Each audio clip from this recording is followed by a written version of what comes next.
नमस्कार दोस्तों, गार्गी क्लासेस पर आपका स्वागत है। डेट आज की 13 अप्रैल 2022। देख लेते हैं इंडियन एक्सप्रेस के एडिटोरियल आइडिया पेज से इंपॉर्टेंट आर्टिकल्स जो अभी हम इस वीडियो में डिस्कस करेंगे। देखो, एडिटोरियल पे 3 आर्टिकल्स हैं, तीनों को डिटेल में देखेंगे। पहला रहेगा article the quality of privacy, कि जिस तरीके से जो टेक्निकली ये बड़ी कंपनियाँ हैं टेक्नोलॉजी वाले सेगमेंट में ऑपरेट हो रही हैं, फेसबुक, एप्पल, इन्होंने प्रिवेसी को किस तरीके से ट्रीट किया है और एक बैलेंस बनाने की क्यों ज़रूरत है प्रिवेसी और एक तरफ हम अगर कंपटीशन को प्रमोट करने की बात भी करें तो उस पॉइंट ऑफ व्यू से इस आर्टिकल को हम देखेंगे। दूसरा जो आर्टिकल रहेगा वो यूक्रेन एंड बियॉन्ड।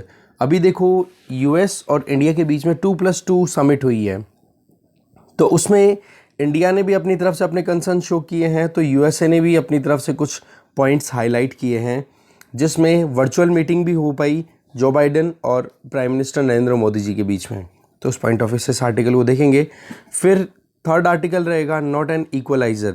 अभी जो एक कॉमन एग्ज़ाम कंडक्ट करवाने की बात हो रही है, common university entrance test CUET, तो बोलो वो एक इक्वलाइज़र का काम नहीं करेगा, मुश्किलें इसमें भी हैं। तो उस पॉइंट ऑफ व्यू से इस आर्टिकल को देखेंगे। तो 3 आर्टिकल से तीनों को देखेंगे। आइडिया पेज पे इतना कुछ है नहीं खास, तो चलिए स्टार्ट करते हैं डिटेल में डिस्कशन। फर्स्ट आर्टिकल है यूक्रेन एंड बियॉन्ड। देखो, अभी मंडे नाइट की बात है जब हमारी तरफ से हमारे प्राइम मिनिस्टर नरेंद्र मोदी जी और यूएस की तरफ से जो बाइडेन, वहाँ के प्रेसिडेंट, इनके बीच में वर्चुअल कन्वर्सेशन हुई, जिसमें देखो यूक्रेन का मुद्दा तो हाईलाइटेड था ही, बाकी और इश्यूज़ पर भी इन्होंने फोकस किया, जो कि अपने आप में बहुत ही इम्पोर्टेंट एक सेगमेंट शो करता है कि इंडिया और यूएस के बीच में बेशक अभी यूक्रेन को लेकर के कुछ गैप्स हैं, पर उसके बावजूद भी जो मेन सेंसिटिविटीज़ है, जिसको हम बोलते हैं इंडो पैसिफिक रीजन, है ना, तो वहाँ पर अभी भी दोनों का फोकस बिल्कुल डाइल्यूट नहीं हो रहा है, जो कि ठीक बात है। एक तो पॉइंट क्या निकल के आया था यहाँ पर कि इंडिया पर दबाव बनाने की कोशिश की वेस्टर्न कंट्रीज़ ने कि आप रशिया से ऑयल इंपोर्ट नहीं करोगे, पर इंडिया ने ये चीज़ कह दी कि भाई जो यूरोपियन कंट्रीज़ हैं जो एक दोपहर तक अपना जितना क्रूड ऑयल इंपोर्ट करता है ना, बोलो उतना पूरा इंडिया एक महीने में इंपोर्ट करता है रशिया से। तो आप इस तरीके से आप प्रेशर क्रिएट करोगे तो ये अनएक्सेप्टेबल है। हमारे खुद के इंटरेस्ट को हम हमारे हिसाब से आगे बढ़ के कंटिन्यू करेंगे। दूसरी तरफ इंडिया ने अपनी तरफ से कह दिया कि जो यूएसए है, यूएसए ने ये कहा कि जिस तरीके से रशिया पे सैंक्शंस लगाए जा रहे हैं, उस सिचुएशन में अगर इंडिया अपनी इकोनॉमिक एंगेजमेंट रशिया से बढ़ाता है तो बोलो वो कंसर्निंग हो जाता है फिर वेस्टर्न कंट्रीज़ के साथ में, पर्टिकुलरली बात करें तो यूरोप में। तो इंडिया ने भी अपनी तरफ से अपनी बात कह दी कि जी आप पहले अपनी इंपोर्ट को डाउन करो, या फिर आप जो कुछ भी कर रहे हो उन चीज़ों के लिए हमें कैसे रोक सकते हो। दूसरी तरफ रशिया के साथ में इकोनॉमिक एंगेजमेंट्स इंडिया ज़्यादा करे तो यूएस इस बात को हाईलाइट कर रहा है। तो देखो, अभी इस हफ्ते की बात करें तो 2+2 डायलॉग तो हमारी तरफ से ये एक इम्पॉर्टेंट एक एंगेजमेंट है इंडिया यूएस के बीच में, जिसमें डिफेंस और फॉरेन मिनिस्टर्स की मीटिंग होती है अपने काउंटर पार्ट्स के साथ में। दैट मीन्स इंडिया और यूएस की तरफ से ये होती है बातचीत। तो इसमें मेन जो पॉइंट यही आ रहा था बार बार कि अपनी परचेजेस को राइज ना करे रशिया से। कौन? इंडिया। जिससे कि रशिया को एक ऑप्शन मिल जाए कि हाँ, हमें कहीं ना कहीं दूसरी तरफ से एंगेजमेंट्स तो बढ़ी रही है, तो वेस्टर्न कंट्रीज़ के साथ में अगर टेंशन भी क्रिएट हो तो रशिया फिर बाद में इस वॉर को रोकेगा नहीं, ठीक है। या फिर जो अकाउंटेबिलिटी रशिया की फिक्स होनी चाहिए उसमें वेस्टर्न कंट्रीज सक्सेसफुल नहीं रह पाएंगे। अब देखो, ये कोई ऑयल पे आके ही नहीं अटकी है पूरी बात। आपको पता है यूनाइटेड नेशन में भी बहुत बार रशिया के अगेंस्ट में रेजोल्यूशन आ चुके हैं, पर इंडिया ने शुरुआत में एब्सटेन किया, फिर उसके बाद में न्यूट्रल अपना स्टैंड एकदम कंटिन्यू रखा कि भाई नेगोशिएशंस के बेसिस पे आप मैटर को सॉर्ट आउट करो, और युद्ध है वो किसी बात का कोई सोल्यूशन नहीं होता। अब आप देखो, बात ऐसी आ रही है कि रशिया का जो इन्वेजन है उसको western countries, that means US और यूरोपियन कंट्रीज़ ऐसे चाहते हैं कि इंडिया भी एग्जैक्टली उसी पिच पे क्रिटिसाइज़ करे जिस पिच पे वो कर रहे हैं। बट इंडिया ने अपने आप को बहुत सही तरीके से नेशनल इंटरेस्ट को ध्यान में रखते हुए एडजस्ट किया अपनी पोजीशन। इवन अभी जो रिसेंट जो बूचा में मैसेक्री हुआ था उस पर भी इंडिया ने स्टेटमेंट कहा, बस ये ध्यान रखा कि रशिया को सीधा, कहते हैं ना कि सीधा रशिया का नाम नहीं लिया, बट ये कहा कि बूचा में जो कुछ भी हुआ इंसिडेंट जिसमें कि सिविलियंस की डेड बॉडीज़ मिली हैं, बोलो वो बहुत ही ज़्यादा गलत है। और इंडिया का एक ही चीज़ कहना है कि UN charter and international laws को अपहेल्ड करना ज़रूरी है और जो यूक्रेन की टेरिटोरियल सॉवरेनिटी है वो बिल्कुल भी कॉम्प्रोमाइज़ नहीं होनी चाहिए। तो ये इंडिया का स्टैंड है। पर डायरेक्टली रशिया का नाम लेकर के रशिया को क्रिटिसाइज़ करने से बच रहा है इंडिया अभी भी, क्योंकि इसमें यूएस भी इस चीज़ को समझता है कि जो हमारी रशिया पे वेपन पॉइंट ऑफ व्यू से या डिफेंस पॉइंट ऑफ व्यू से डिपेंडेंस है उसको हम कम नहीं कर सकते अभी फ़िलहाल की बात करें तो। इसके लिए वैसे तो जो बाइडेन ने अपनी तरफ से ऑप्शन दिए हैं कि आप जिस तरीके से वेपन परचेज़ करते हो रशिया से, बोलो वो हमसे परचेज़ कर लो, हम आपको अवेलेबल करा देंगे। और साथ में ये भी कहा कि आप अपनी स्ट्रेटेजिक डिपेंडेंस जो है वो रशिया से कम कर लो। बट इंडिया का कंसर्न केवल रशिया यूएस इतना ही नहीं है भाई। बात ऐसी है कि अगर रशिया से इंडिया डिस्टेंस ज़्यादा क्रिएट कर लेता है तो रशिया और चाइना का ग्रुप डेफिनेटली और ज़्यादा स्ट्रॉन्गर बन के आएगा। तो चाइना को काउंटर करने में जो रशियन कार्ड इंडिया के लिए काम आता है वो कहीं ना कहीं वीक पड़ जाएगा। ठीक है, तो इस केस में हम रशिया को बिल्कुल कॉम्प्रोमाइज़ नहीं कर सकते। और ट्रेडिशनल हमारे रिलेशंस रहे हैं कि जब भी क्राइसिस आए तो उस परिस्थिति में यूएसएसआर ने हमें सपोर्ट दिया है और यूएसएसआर की लेगेसी को रशिया कंटिन्यू कर रहा है। ठीक है, तो इस एंगल को देखते हुए इंडिया बिल्कुल भी जल्दबाजी नहीं कर रहा, जो कि हमारे नेशनल इंटरेस्ट में है। फिर आ जाओ बात यूक्रेन में जो कुछ भी अभी क्राइसिस चल रहे हैं उसमें इंडिया ने अपनी तरफ से ह्यूमैनिटेरियन असिस्टेंस भेजी है, चाहे फिर वो फूड की बात हो या फिर मेडिसिन की बात हो। अच्छी खासी सपोर्ट इंडिया ने भेजी है और उस चीज़ को रिकॉग्नाइज भी किया जा रहा है वर्ल्ड ओवर। तो ऐसा है कि इंडिया का जो कंट्रीब्यूशन है अभी यूक्रेन में, उस कंट्रीब्यूशन को देखते हुए जो बाइडेन ने एक बात और कही, वो ये कि हम साथ में मिलकर के जो अभी फूड क्राइसिस इंटरनेशनली देखने को मिल रहा है, जैसे हमने कल परसों डिस्कस भी किया था कि United Nation Food and Agriculture Organization की तरफ से जो फूड प्राइस इंडेक्स रिलीज होता है वो हाईएस्ट लेवल पे चल रहा है, हिस्ट्री में हाईएस्ट लेवल पे चल रहा है। इतनी महंगाई हो गई है फूड कमोडिटी की। तो उस केस में यहाँ पर बोला हम दोनों मिलकर के, इंडिया और यूएस मिलकर के, ये जो सप्लाई में शॉर्टेज आ रही है इसको फुलफिल कर सकते हैं। अब ये तो देखो यूक्रेन ओरिएंटेड बातें थी, बट और भी ज़्यादा डायमेंशंस पे बातचीत हुई है। जैसे कि एक तो स्पेस सिचुएशनल अवेयरनेस, कि आउटर स्पेस में क्या क्या डेवलपमेंट्स हो रहे हैं उनको लेकर के इंडिया यूएस दोनों एक दूसरे के साथ इंफॉर्मेशन शेयर करेंगे, इस बारे में भी बातचीत हुई है। इसके अलावा इंडिया यूएस के बीच में जो यूरोपियन सिक्योरिटी के लिए को लेकर के जो डिफरेंसेस आ रहे हैं उनको बेशक देखें तो आज यही सेंटर है बातचीत में, बट जो इंडो पैसिफिक रीजन है जहां पर चाइना एक बहुत बड़ा चैलेंज है, वहां पर भी दोनों कंट्रीज साथ में आकर के बातचीत कर रहे हैं। इसका मतलब कि रशिया ने यूक्रेन में इन्वेड किया तो इसकी वजह से अभी करंट सिचुएशन में तो यूक्रेन बिल्कुल सेंटर पीस बन गया है बातचीत के लिए। बट अगर हम देखें एंगेजमेंट्स की तो दोनों कंट्रीज के बीच में कन्वर्जेंस भी है इंडो पैसिफिक रीजन में, चाइना की जो एग्रेसिव एमरजेंस है उसको देखते हुए। तो ऐसे में दोनों कंट्रीज को साथ में आना चाहिए, दोनों लीडर्स को साथ में आना चाहिए, और जो गैप्स हैं यूक्रेन वाले मुद्दे को लेकर उसको तो मिनिमाइज करने की ज़रूरत है, और चाइना या इंडो पैसिफिक रीजन वाला जो इशू है उस पर एक दूसरे को स्ट्रेंथ देने की ज़रूरत है साथ में आकर के। तो ये चीज़ यहाँ पे एडिटर ने अपनी तरफ से ओपिनियन में बताई है। आगे चलते हैं। नेक्स्ट आर्टिकल है the quality of privacy. Article को लिखा है रजत कथूरिया और ईशा सूरी ने। देखो फरवरी महीने की बात है जब फेसबुक ने अनाउंस किया, फेसबुक जिसका नाम आजकल मेटा हो गया है, कि भाई हमारी 2022 की जितनी रेवेन्यू कलेक्शन है उसमें लगभग $10 बिलियन का कमी हमें फेस करनी पड़ेगी। इसके पीछे कारण क्या बताया? बोला एप्पल ने अपनी प्रिवेसी पॉलिसी है उसको अपग्रेड करते हुए अपने मोबाइल ऑपरेटिंग सिस्टम में ये चीज़ एनरोल कर दी है कि जी अब कोई भी यूज़र अगर कोई एप्लीकेशन यूज़ करे और उस एप्लीकेशन को यूज़ करने से पहले उस एप्लीकेशन के द्वारा उसकी पूरी डिटेल दे दी जाएगी कि जी हाँ वो यूज़र का किस किस डेटा को कैसे कैसे वो यूज़ कर सकता है। तो यूज़र वहाँ पर उस चीज़ को मना भी कर सकता है कि जी मेरी पर्सनल इन्फॉर्मेशन आप यूज़ नहीं करोगे।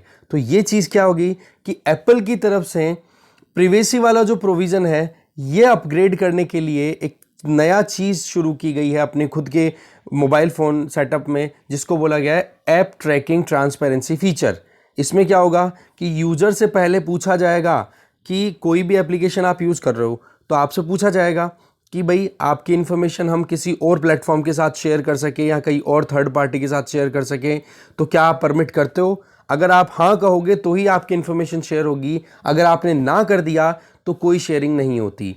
तो ऐसे में जो लोग आईफोन यूज़र्स हैं, एप्पल फ़ोन यूज़र्स हैं, वो लोग जब फेसबुक यूज़ करेंगे तो फेसबुक भी इसी तरीके से फिर ऊपर उनको पॉपअप मैसेज दिखाना पड़ेगा कि जी आपकी ये इन्फॉर्मेशन जो आप एंटर कर रहे हो इसको हम किसी और प्लेटफॉर्म के साथ शेयर कर सकते हैं क्या।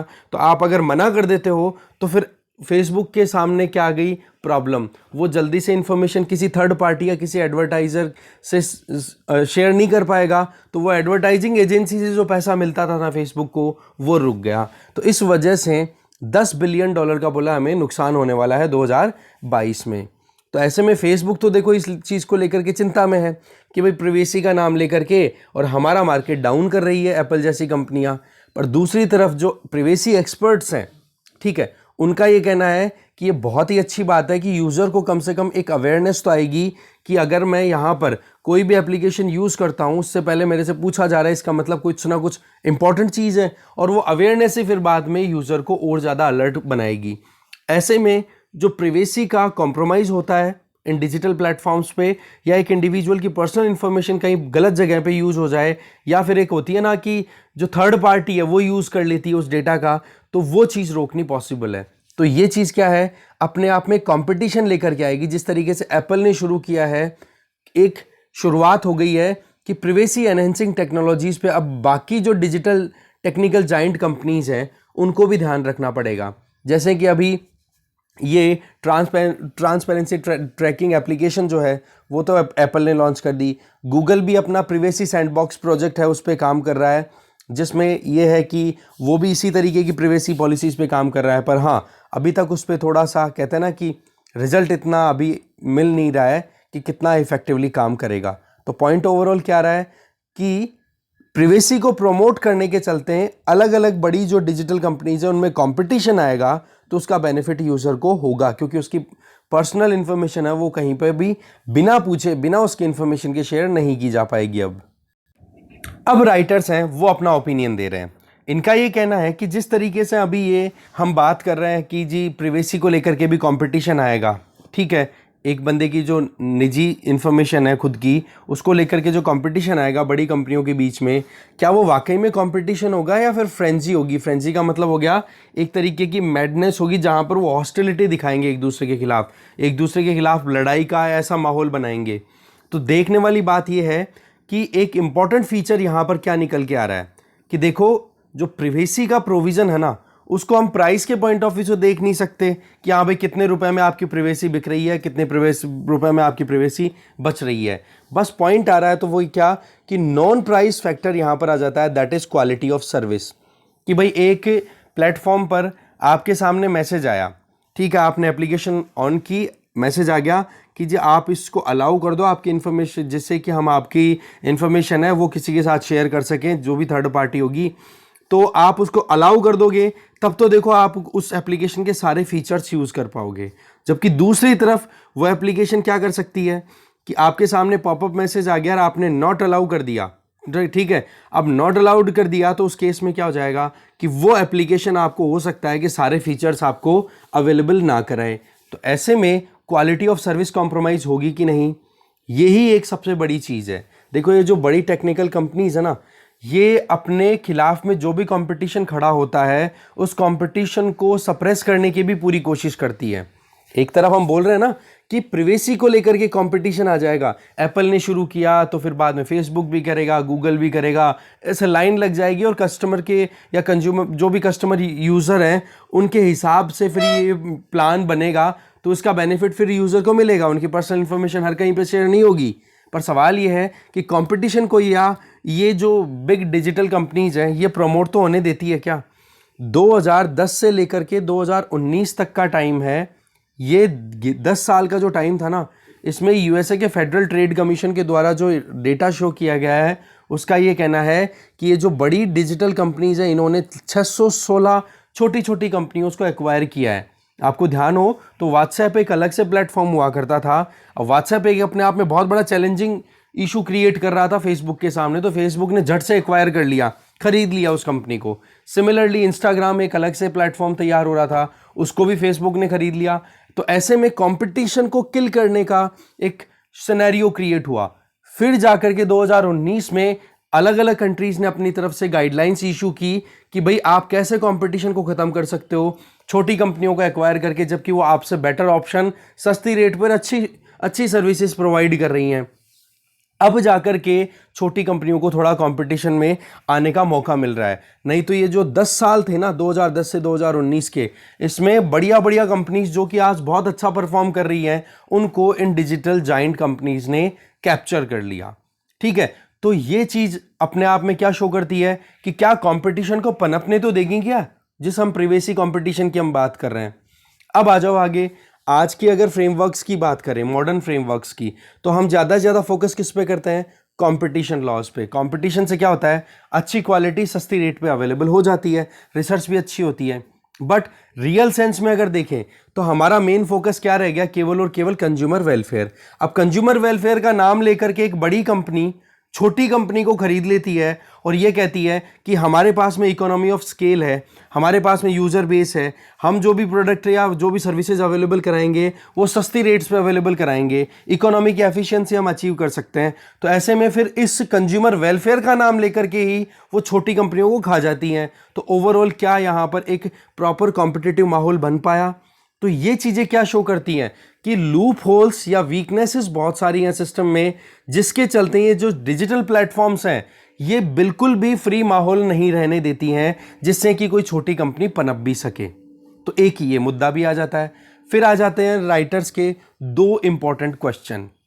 पहला क्वेश्चन तो इनका ये कहना है कि प्रिवेसी जिसकी हम बात कर रहे हैं कि भाई एक बंदे की पर्सनल डेटा, पर्सनल इंफॉर्मेशन है, वो कहीं पे किसी के साथ में उसकी बिना अवेयरनेस या बिना कंसेंट के आप किसी के साथ शेयर ना करो। तो अगर हम प्रिवेसी को अगर प्रमोट भी करें तो क्या प्रिवेसी कंपटीशन लेकर के आएगी? पहला सवाल तो ये है। जिस तरीके से हमने प्रीवियसली देखा कि कंपटीशन का नाम लेकर के कंपटीशन को केवल एक डायमेंशन दे दी, कंज्यूमर वेलफेयर। अब कंज्यूमर वेलफेयर का नाम लेकर के आपने कंपटीशन को तो किल किया है उल्टा। जैसे फेसबुक का जो फेस बताया कि 2010 से लेकर 2019 के बीच में जिस तरीके से ये लगभग 600 से ज़्यादा कंपनियों को एक्वायर कर लिया गया बिग जाइंट कंपनीज के द्वारा, टेक्निकल जाइंट कंपनीज के द्वारा। तो क्या कंपटीशन आएगा प्रिवेसी का नाम लेकर के? पहली चीज। दूसरी चीज, अगर कंपटीशन आता भी है तो क्या ये एक अपने आप में कहते हैं ना कि एक कंड्यूसिव एनवायरनमेंट क्रिएट कर पाएगा जिससे कि और कंपनियां आए और उनको मौका मिले? तो इसके लिए पहला तो यहां पर एग्जांपल दिया जा रहा है राइटर्स के द्वारा, वो देखते हैं। देखो, प्रिवेसी की बात आजकल ज़्यादा हो रही है, ठीक है, खुद की जो पर्सनल इन्फॉर्मेशन होती है उसकी बात आजकल ज़्यादा हो रही है। पर ऐसी बात नहीं है कि प्रिवेसी पे पहले किसी ने ध्यान नहीं दिया, पहले भी बहुत अच्छे से ध्यान दिया जाता था। इवन जो फेसबुक खुद आज जो बात कर रही है ना, वो फेसबुक खुद जब 2004 के लगभग लॉन्च हुई थी ना, तब उसने खुद ने 2010-11 तक इतनी अच्छी अच्छी सर्विसेज दी हैं जिसमें एक यूज़र को कम से कम इन्फॉर्मेशन डाल के अपना नाम डाला, अपना एक ईमेल आईडी डाली, उसी से आपकी लॉगिन आईडी बन जाया करती थी।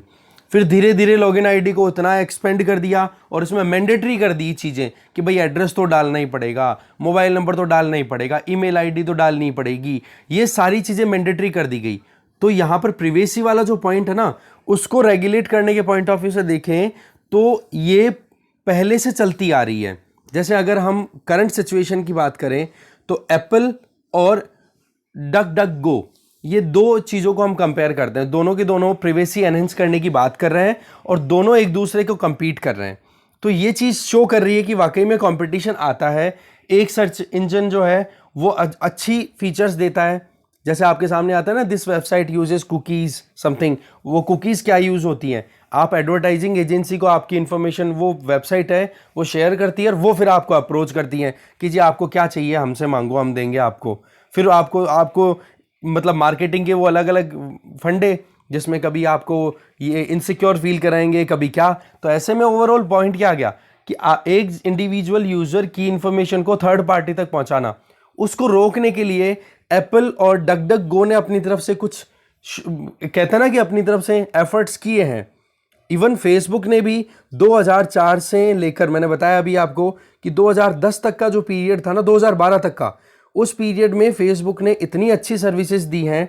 जिस टाइम पे केवल वेबसाइट पे काम हुआ करता था, एंड्रॉयड प्लेटफॉर्म इतना एंड्रॉयड प्लेटफॉर्म आया था 2010-11 के लगभग, ठीक है, हमारे इंडिया की अगर बात करें, बाकी ऑल ओवर वर्ल्ड देखें तो 2-3 साल पहले मान लो, तो फिर भी 2004 से 2012 तक, जब तक ये वेबसाइट पे ऑपरेट हो रही थी ना फेसबुक, ठीक है, तो उसके उनके उसके कंपटीशन में, या फिर फेसबुक से पहले से एक सोशल मीडिया प्लेटफॉर्म चल रहा था, उसका नाम है ओरकुट, मेरा यूज़ किया हुआ है, बहुत पुराना चलता था। ओरकुट ने भी विड्रॉ कर लिया, इतनी अच्छी सर्विसेज दी थी फेसबुक ने, कोई ज़माने में मोनोपोली थी ओरकुट की, वो कंपनीज भी बंद हो गई, ठीक है।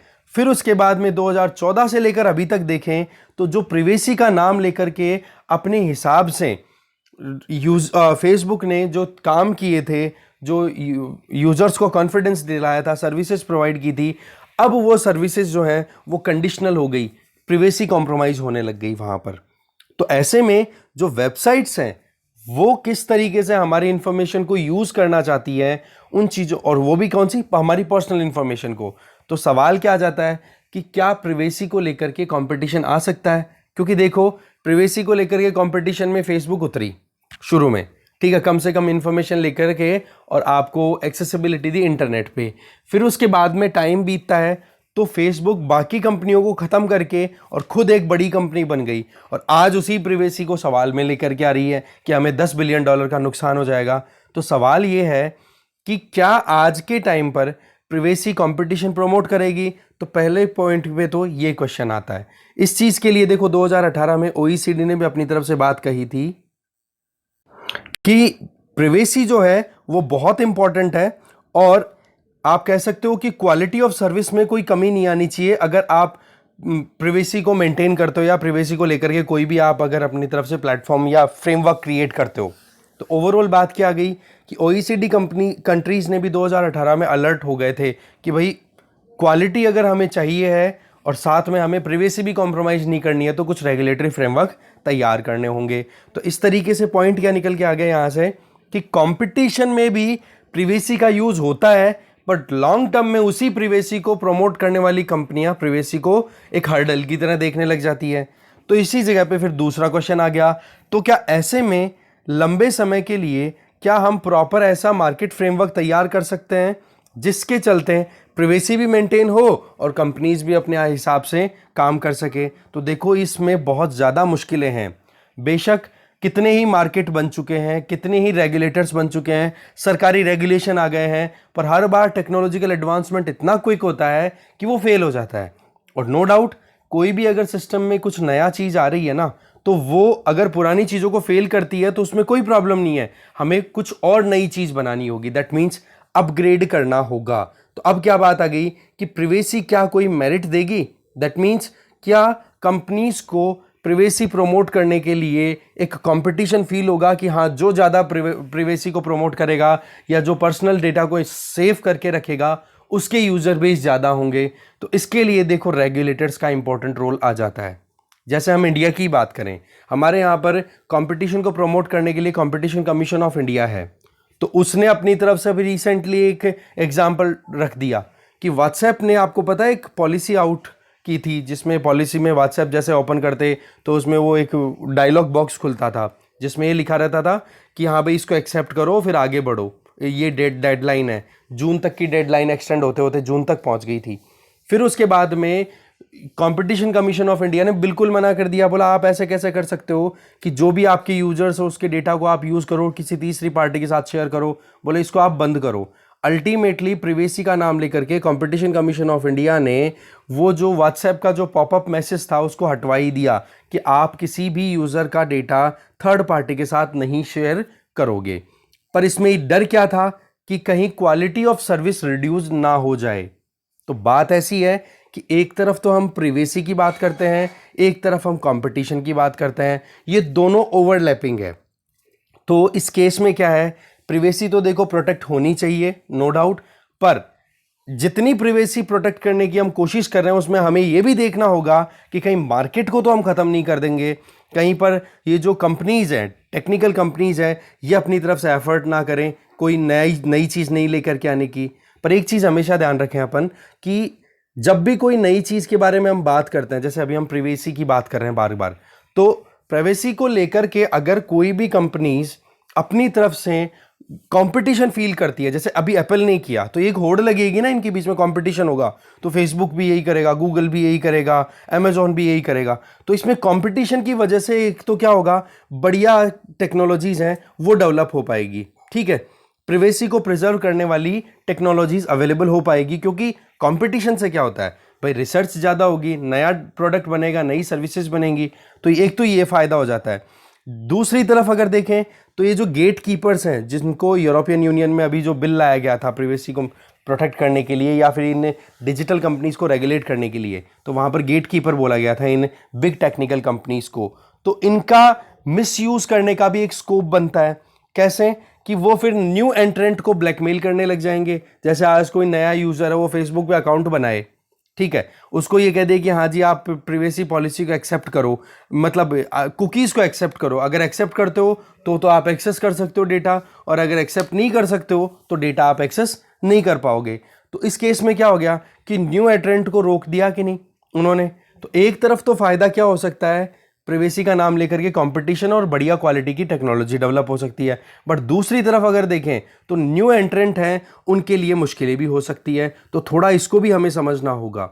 ऐसा पहली बार नहीं है कि भाई हमारे यहाँ पर थर्ड पार्टी की एंट्री को या थर्ड पार्टी जो हमारा डेटा है उसको एक्सेस करे, उसको रोकने के लिए एफर्ट्स नहीं होते। जैसे मोजिला फायरफॉक्स है, माइक्रोसॉफ्ट का एज, ठीक है, ये वो ब्राउजर्स हैं जो पहले से इन चीज़ों को इंप्लीमेंट कर रहे हैं कि भाई कुकीज़ वाली वेबसाइट को हम ओपन नहीं करेंगे, ठीक है, या फिर कुकीज़ का जो रिक्वायरमेंट है उसको फ्लेक्सिबल, कोई मना कर दे तो कोई इशू नहीं है, अगर अलाउ करे तो ठीक है, वो यूज़र पे डिपेंड करेगा। तो बात ऐसी है कि जिस तरीके से ये प्रिवेसी का जो सेगमेंट है, इसको देखते हुए हमें कंपनीज को भी एक बैलेंस में लाने की ज़रूरत है। ऐसा नहीं कि प्रिवेसी का नाम लेकर के कंपनीज को अपना बिजनेस एक्सपेंड करने में भी मुश्किलें आए, वो भी नहीं होना चाहिए। अब यहाँ पर गूगल का एग्जाम्पल दिया जा रहा है कि गूगल ने 2021 की बात है ये, ठीक है, यूनाइटेड किंगडम में जो कंपटीशन अथॉरिटी है CMA, जैसे हमारे कंपटीशन कमीशन ऑफ इंडिया है, वहाँ पर CMA ऑपरेट होता है, उसने भी अपनी तरफ से कंसर्न शो किए हैं कि गूगल का जो प्रिवेसी सैंडबॉक्स है, जिसकी बात हमने शुरू में की थी, ठीक है, कि एप्पल ने अपना लॉन्च किया है, ठीक है, प्रिवेसी को प्रोटेक्ट करने के लिए गूगल ने अपना लॉन्च कर रखा है, पर उसके बारे में अभी तक कोई प्रॉपर डेटा अवेलेबल है नहीं। तो पॉइंट क्या आ रहा है कि गूगल अपना सैंडबॉक्स जो यूज़ कर रहा है उसमें कुछ ऐसी चीज़ें हैं जो कि कहते हैं ना कि खुद ही खुद से सेल्फ प्रोमोट कर रहा है वो ज़्यादा से ज़्यादा। तो बोलो वो चीज़ ठीक नहीं है, क्योंकि आज अगर हम देखें तो जितने भी ब्राउजर्स या जो भी ब्राउजिंग होती है उसमें ज़्यादातर हम गूगल को एक्सेस करते हैं, चाहे फिर वो यूट्यूब हो, चाहे फिर आप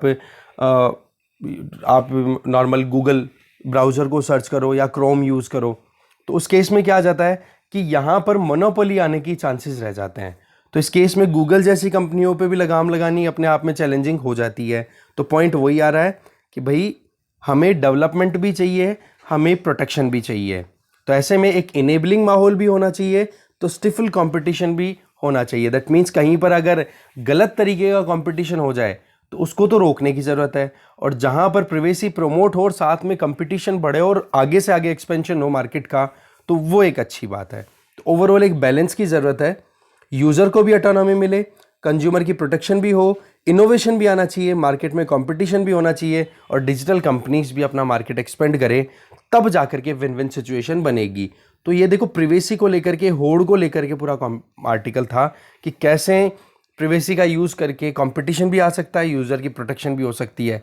पर ज़्यादा रेगुलेशन अगर हो जाते हैं तो उस केस में फिर प्रॉब्लम होने लग जाएगी, किसको, यूज़र को। क्यों, फिर वह जब न्यू एंट्रेंट को एंटर ही नहीं होने देंगे अपने प्लेटफॉर्म पे, तो फिर बाद में यूज़र को कैसे बेनिफिट होगा। ठीक है, तो ये चीज़ थी प्रिवेसी को लेकर के आर्टिकल को। आगे चलते हैं। नेक्स्ट आर्टिकल है नॉट एन इक्वलाइजर। आर्टिकल को लिखा गया है अनामिका जी के द्वारा। इनका ये कहना है कि गवर्नमेंट के यूजीसी ने अभी अनाउंस किया कि हम एक common university entrance test conduct करेंगे, जो भी एमिनेंट या जो टॉप इंस्टीट्यूशंस हैं, टॉप इंस्टीट्यूशन में मेनली हम फोकस करें तो लगभग 48 सेंट्रल यूनिवर्सिटीज़ हैं, उनमें 45 सेंट्रल यूनिवर्सिटीज़ में जो अंडर ग्रेजुएट कोर्सेज होंगे उनमें एडमिशन को लेकर के। तो इसमें देखो लगभग 5.4 लाख सीट्स होंगी अंडर ग्रेजुएट्स की। ठीक है, जो ग्रेजुएशन करने के लिए स्टूडेंट एंटर होंगे, तो नंबर ऑफ सीट्स कितनी है, लगभग 5.4 लाख। और कंपटीशन में कितने बच्चे बैठेंगे, लगभग 1.3 करोड़। तो अब आप देख लो 45 यूनिवर्सिटीज़ में इतने स्टूडेंट्स के जाने के लिए अब आप एग्ज़ाम कंडक्ट करा रहे हो, तो एग्ज़ाम कंडक्ट कराने के सारे प्लस पॉइंट ही नहीं होते, बोले इसके कुछ पॉसिबल रेमिफिकेशंस भी हैं, कॉन्सिक्वेंसेस भी हैं। क्योंकि जिस तरीके से आज स्टूडेंट्स की प्रिपरेशन होती है बोर्ड एग्ज़ाम के लिए, उसमें टीचर्स का जो स्टैंड होता है और जो एजुकेशन कैरिकुला है या एजुकेशनल इकोसिस्टम है अलग अलग स्टेट्स में, उस पर सीधा इसका असर जाएगा। देखो यूजीसी ने तो अपनी तरफ से तो यही कहा कि जी लेवल प्लेइंग फील्ड लाने के लिए हमने ये चीज़ शुरू की है। लेवल प्लेइंग फील्ड का मतलब कि भाई केरला का स्टूडेंट कितना स्कोर कर रहा है, राजस्थान का स्टूडेंट कितना स्कोर कर रहा है, अब दोनों का स्कोर है उसमें वेरिएशन बहुत ज़्यादा है। कहीं पर भी अगर इवैल्यूएशन में लीनियंसी देखी गई, मतलब बहुत ही ढीली मार्किंग कर दी गई, तो बच्चे 98-99% स्कोर तक ले आते हैं। तो कट ऑफ बोले 98-99% तक चली जाती है, 100% भी चली जाती है कई बार तो दिल्ली यूनिवर्सिटी में एडमिशन को लेकर के। तो यूजीसी का ये कहना था कि ये कट ऑफ का जो एक लेवल हाई होता चला जा रहा है, इसको रोकना ज़रूरी है। इसलिए हमने ये एक कॉमन एग्ज़ाम कंडक्ट किया, जिसके चलते ये जो प्रॉब्लम है कि भाई एक स्टेट में भी 12th करके पास करके एक बच्चा आ रहा है, दूसरे स्टेट से भी 12th पास करके आ रहा है, बट एक स्टेट में टाइट मार्किंग होती है, इस वजह से वहाँ पर उन बच्चों को फिर बाद में डिसएडवांटेज का सामना करना पड़ता है। तो इस चीज़ को करेक्ट करने की बात बोली गई। तो राइटर ये बोल रही हैं कि आप जिस तरीके के करेक्टिव अप्रोच की बात कर रहे हो कि बोर्ड एग्जाम में इस तरीके से डिस्क्रिपेंसीज होती है चेकिंग के टाइम पे, उनको करेक्ट करने के लिए हमने CUET इंट्रोड्यूस किया है। तो सवाल ये है कि जो आज के टाइम पे बोर्ड एग्जाम्स की सिग्निफिकेंस है, क्या वो आगे रह पाएगी? तो सबसे पहला पॉइंट तो यही बताया जा रहा है कि बोर्ड एग्जाम्स की रेलेवेंस बहुत कम हो जाएगी। फिर बच्चे केवल और केवल एग्जाम, कौन सी कंपटीशन एग्जाम के लिए ही कंपीट करेंगे, बोर्ड एग्जाम्स पे ध्यान देंगे नहीं, जो कि एक्चुअल में एक स्कूल लेवल पे जो एक डेवलपमेंट होना चाहिए एजुकेशनल, उसमें कमी ला देगा। क्योंकि फिर वही चीज़ है कि प्राइवेट, अब दूसरी तरफ अगर देखें, एक बच्चा है वो CUET की तैयारी भी करेगा और दूसरी तरफ उसको बोर्ड एग्जाम की प्रिपरेशन भी करनी है। बोर्ड एग्जाम की प्रिपरेशन क्यों? क्योंकि CUET तो अभी आप केवल 45 यूनिवर्सिटीज़ के लिए तो अप्लाई कर रहे हो ना। देश में कितनी यूनिवर्सिटीज़ हैं जो स्टेट लेवल पे भी ऑपरेट कर रही हैं और प्राइवेट यूनिवर्सिटीज़ भी होती हैं, उनमें तो, और इवन जॉब लेने के लिए भी जब बच्चा जाता है तो उसके 12th के मार्क्स देखे जाते हैं। तो ऐसे में एक स्टूडेंट पे 2 एग्ज़ाम्स का बर्डन आ जाएगा। एक कंसर्न ये भी बता रही है राइटर कि भाई दूसरी, अगर सेंट्रल यूनिवर्सिटी, इन 45 सेंट्रल यूनिवर्सिटी में एडमिशन लेने के लिए जाना है तो CUET की तैयारी करो, और बाकी जो एजुकेशनल इंस्टीट्यूशन है उनमें एडमिशन के लिए जाना है तो 12th की तैयारी करो। तो इस केस में क्या हो गया, 2 एग्ज़ाम्स का बर्डन आया कि नहीं? कंसर्न ये है। इसके आगे कुछ में एजुकेशनिस्ट हैं, उनका ये मानना है कि कोचिंग क्लासेस को बहुत ज़्यादा इससे प्रमोशन मिलेगा। भाई सीधी सी बात है, कंपटीशन एग्जाम्स में हमारे क्या होता है, मार्क्स ड्रिवन कल्चर हो जाती है, बस किसके नंबर ज़्यादा है, रोट लर्निंग पे लग जाते हैं। एंट्रेंस एग्ज़ाम को क्रैक करने के लिए अलग अलग स्ट्रेटजीज़ बनाई जाती है और उन पे फिर बाद में अलग अलग एक्सपर्ट अपने ओपिनियन देने शुरू कर देते हैं। इससे क्या होता है कि कोचिंग और प्राइवेट ट्यूशन्स हैं वो बहुत ज़्यादा फ्लॉरिश हो जाएगी। अल्टीमेटली एक बच्चे को एग्ज़ाम क्रैक करने के लिए कोचिंग जब लेनी पड़ेगी, तो जो चीज़ आप चाहते हो कि भाई एक इक्विटेबल सिस्टम तैयार हो, तो वहाँ पर जो सोसाइटी के बैकवर्ड सेक्शन से बिलोंग करने वाले इंडिविजुअल्स हैं, क्या उनको इतनी अपॉर्चुनिटी मिल पाएगी?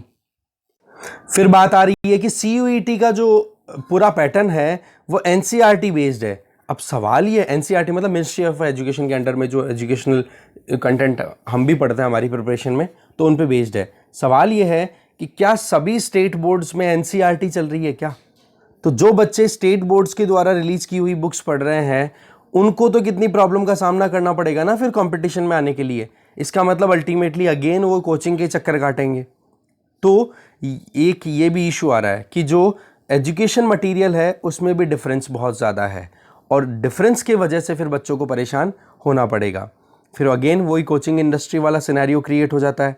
और देखने वाली बात यह है कि सबसे ज़्यादा नुकसान तो उनको होगा जो ऑलरेडी डिसएडवांटेज सेक्शन से बिलोंग करते हैं हमारी सोसाइटी में, क्योंकि फिर वो भी तो चाहते हैं ना कि भाई हमारी एजुकेशन अच्छे से हो, अच्छी जगह से हो। तो फिर उनको मजबूरन कहीं से लोन लेना पड़ेगा, कोचिंग में जाना पड़ेगा, या फिर कोचिंग में नहीं जा पाए तो प्रॉब्लम होगी। तमिलनाडु गवर्नमेंट ने, तमिलनाडु असेंबली ने तो रेजोल्यूशन ही पारित कर दिया CUET के खिलाफ। वो बात ठीक है कि तमिलनाडु सरकार ने तो वैसे भी नीट को भी रोकने की कोशिश की है, ठीक है। तो अभी तक तो कुछ आउटकम निकला नहीं है, पर सवाल ही आ जाए, क्योंकि देखो कॉन्करेंट सब्जेक्ट है ये, अगर एजुकेशन की हम बात करें तो कॉन्करेंट लिस्ट में हमारे कॉन्स्टिट्यूशन की 7th शेड्यूल की जो 3rd लिस्ट है उसका पार्ट है। तो उस केस में सेंट्रल गवर्नमेंट और स्टेट गवर्नमेंट दोनों उस पर लॉ बना सकती है, बट सेंट्रल गवर्नमेंट ने पहले से लॉ बना रखा है और फिर स्टेट गवर्नमेंट अपनी तरफ से अपना ऑटोनॉमी चाहती है, तो उस केस में फिर प्रेसिडेंट के अप्रूवल के बिना काम होगा नहीं। और प्रेसिडेंट आपको पता है आर्टिकल 74 के अंडर में council of minister led by prime minister की एड एंड एडवाइस के बेसिस पे ही काम करते हैं। तो उस पॉइंट ऑफ व्यू से अभी तक तमिलनाडु में रेजोल्यूशन पारित होने के बावजूद भी अभी तक ना तो नीट खत्म हुआ है, ना अभी तक CUET पे कोई इसका असर होने वाला दिख रहा है। अब बात आ जाती है टीचर स्टूडेंट्स की इनकी। तो देखो आज के टाइम पे जो बच्चों को जो एजुकेशन दी जाती है उसमें टीचर्स का पढ़ाने का तरीका ये होता है कि कैसे भी करके बोर्ड एग्जाम में बढ़िया स्कोर करे और अपनी जो अंडरस्टैंडिंग है वो अच्छे से करे। अब टीचर्स को भी खुद को अब competitive exam point of view से समझना पड़ेगा। इवन स्कूल्स की रैंकिंग भी किस पे डिपेंड करेगी कि किस स्कूल में ज़्यादा बच्चे CUET एग्जाम क्रैक कर पाए, जिसके बच्चे ज़्यादा एडमिशन कर पाए। तो पॉइंट क्या आ रहा है यहाँ पर कि इस कंपटीशन की वजह से स्कूल्स का जो रिकॉग्निशन है वो भी अब CUET बेस्ड ही हो जाएगा, ये भी एक कंसर्न है। फिर बाद में ये आ रहा है राइटर का कंसर्न कि भाई आज अगर हम एजुकेशन की बात करें तो जो फंडामेंटल इश्यूज़ है ना उन पर हमें ध्यान देने की ज़रूरत है। जैसे ग्रोस एनरोलमेंट रेशो, आज के टाइम पे सेकेंडरी एजुकेशन में ग्रोस एनरोलमेंट रेशो 51.4% तक हो चुका है। किस बेसिस पे? UDISE सर्वे के द्वारा बताया गया है 2019-20 में कि जो बच्चे सेकेंडरी एजुकेशन में एडमिशन जिनको लेना चाहिए उनमें से 51.4% बच्चे जो है वो एनरोल हो रहे हैं, जो कि इंक्रीमेंट है। सिमिलरली हायर एजुकेशन की बात कर लो, ग्रेजुएशन या उससे ऊपर, वहाँ पर भी आईशी AISHE का सर्वे जो है उसके हिसाब से 27.1% एनरोलमेंट आ रहा है, जो कि लगातार बढ़ रहा है। तो ऐसे में हमें ज़रूरत क्या है? हायर एजुकेशनल इंस्टीट्यूशंस के नंबर्स को इंक्रीज़ करना, टीचर्स को इंक्रीज़ करना, स्कूल्स की फैसिलिटी अवेलेबल करना, कॉलेजेस खोलना, यूनिवर्सिटीज़ खोलना।